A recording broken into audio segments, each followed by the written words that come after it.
What made you decide to run for the U.S. House of Representatives? Absolutely. I served as the town of Darien's first selectman for 10 years. So I have the boots on the ground experience of working every day with residents and businesses alike. Through the pandemic was a very unique experience for local leaders, and I understand the stressors of what government regulation can do to and for people and the business community. So when I retired myself in November from that job, you know, the world around us here in America is really in a bad place. We have 40-year inflation that's really hurting our families and our small businesses here in the United States. We have, you know, open borders where fentanyl is coming into the United States, killing over 108,000 people last year. We are in a precarious situation across the globe with our allies and our foes. So it was time. It was time for me to step up and be a voice of change. If we keep electing the same leaders in Washington, you're going to get the same result. And I can tell you, every day we hear from people and business owners that they can't tolerate what's happening in America anymore. You mentioned inflation, obviously Yes. a big issue on everyone's minds. Costs are rising. How would you make it more affordable for people here in Connecticut? Absolutely. So most important, the United States needs to prioritize domestic manufacturing. We saw during the pandemic and continue to see to this day the shortcomings of our domestic supply chain. When we have to airlift baby formula into the United States from Germany, there's something wrong here. So our federal leaders need to make that a priority. We need to make sure that we can ignite the fossil fuel industry here in the United States so we can again be energy independent, but at the same time pursuing all of the goals that we have to have cleaner energy.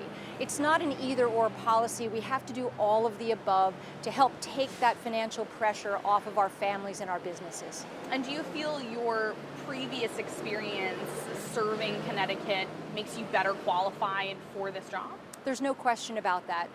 Both with my primary opponent and my opponent in November, I'm the only candidate in this race that has that depth of experience working both at the local level as a municipal leader and at the regional and state level as leaders of municipal organizations. So I really understand how government policy affects us every day. Looking ahead to the primary, if you were to win and then move on to November, if you won the general election, what would be those first couple items on the to-do list for you in office? Absolutely. Being a good leader, no matter what level of government you're at, is about building relationships. So the first thing that I have to do is make sure that I build strong relationships with my colleagues of both parties in Washington. And then we have to get to the business of making sure that we get federal spending under control so that we can get out from under this inflationary situation that's so burdensome to all of us. Do you have any concerns? Obviously, if you were to win the primary, you'd be facing an incumbent come November. Do you think there's any concerns there with someone who's already been holding this office? I actually really welcome that opportunity because my incumbent has a track record, and you can go look at his track record and you can see that his voting record is responsible for all of the issues that we're suffering from right now in America. So I present a new, fresh, common sense, pragmatic option for voters this November. So obviously this is a primary, so you're facing another Republican on the ballot August 9th. What makes you feel you're the best choice for voters for the Republican ticket? I'm the best choice for voters this year because of my experience. Not only as a local, regional, and statewide leader, I'm a mom of 5 children, and I really understand how families have been so deeply impacted by all of the issues that we're facing right now. So we've talked about the economy, inflation. There are also a lot of social issues on voters' minds coming off of recent mass shootings, as well as the Supreme Court overturning the Roe V Wade decision. What is your stance on gun control and reproductive rights? Yes, so gun control, first let me say that, you know, I have my pistol permit, I have a right to carry, and I believe strongly in the Second Amendment. I saw firsthand during the riots and unrest in 2020 why it's so important that people need to be able to have their constitutional right to hold a firearm to protect themselves, their families, and their businesses. But obviously we need to have that serious conversation, which I'm very happy that that conversation began in Washington this year, on how to address the issue of weapons getting into the hands of people that really are not mentally and emotionally equipped to be responsible with those weapons. Would you have voted for the recent bipartisan Safer Communities Act, that gun bill that just passed? I believe that I would. There's certainly some components of that bill that I have questions about. I understand the intent of the expanded background checks for folks under the age of 18, but I have some concerns about how it might trip over privacy laws, and I'm not sure that it's going to work as it was intended. So, like I said, I understand the intent, but I need to see a little bit more about how that's actually going to work. Do you think the Supreme Court was correct in their decision to overturn Roe versus Wade? You know, that's a tough one. You know, I'm a mother. I grew up during the time when the right for a woman to make those personal decisions was hers alone. I have 4 daughters. I've been hearing throughout our community how women are feeling today. They feel like they've lost a right. And the issue for me is this. I believe in states' rights, so I understand from a legal perspective why the Supreme Court made that decision, and we can't go back in history, you know, and unwind what happened in 1973. But now we've created a system of medical inequality across the United States. And I believe that we need to continue the conversation at the federal level to correct that wrong. Women are the only class of people right now that have that medical inequality, and that's a real problem for me. If you were in office in the U.S. House, would you vote to codify reproductive rights into federal law? I would welcome having that conversation. I think there's certain portions of that could be codified, but certainly my own personal viewpoints are not as important as the viewpoints of my future constituents. I likely would, because I believe strongly in women's rights. You know, women's rights are human rights. There must be guardrails, though, and I believe that my viewpoint is shared by the vast majority of people across the United States. You know. So it's okay, with that Supreme Court decision, this is a states' rights issue now, as we talked Correct. about. Do you feel that Connecticut law is where it should be when it comes to abortion? There's a piece of the Connecticut law that I don't agree with. I appreciate that women have that right here in Connecticut, and certainly our administration is taking full advantage of that. But in the Connecticut law, there's no responsibility of parental notification.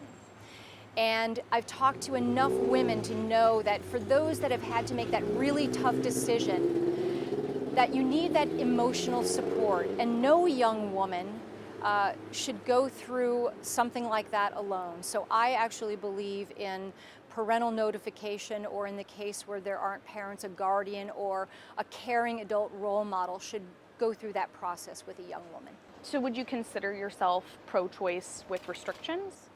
I do consider myself pro-choice with restrictions. I'm really about supporting women's rights in general. So that's a good way to put it. Is there any other message that I haven't asked you about yet that you want voters to know as to why they should vote for you on August 9th? Absolutely. There's so much happening in America right now that is unsettling to families and businesses. If you keep voting for the same people, you're going to get the same result. So I'm the right choice to lead us in Washington, to be the voice of the constituents of the 4th Congressional District, with my experience not only in business, in the private sector, but also my municipal experience, regional and state leadership, and as a mom. You know, I get it, I understand problems, I'm a problem solver, and that makes me the best choice to win both the primary on Tuesday and to win in November. And any message to voters who aren't sure if they should turn out and vote next Tuesday because it's a primary? Absolutely. So I know August primaries are really difficult. People are on vacation. But this is your chance to have a voice. Who do you want as your representative in Washington? So we need you to come out on Tuesday. And if you can't be there on Tuesday, please get your absentee ballot and vote via absentee ballot. but make sure that you're choosing the person that you want to represent you in Washington after November. As a parent myself, I understand how important it is that parents have a say in the school life of their children. You know, we saw during COVID, kids were home, they were behind screens. Parents became aware of what their kids were learning, and then all of a sudden were shut out from the conversations with the administrators and the teachers when they saw things that they didn't agree with.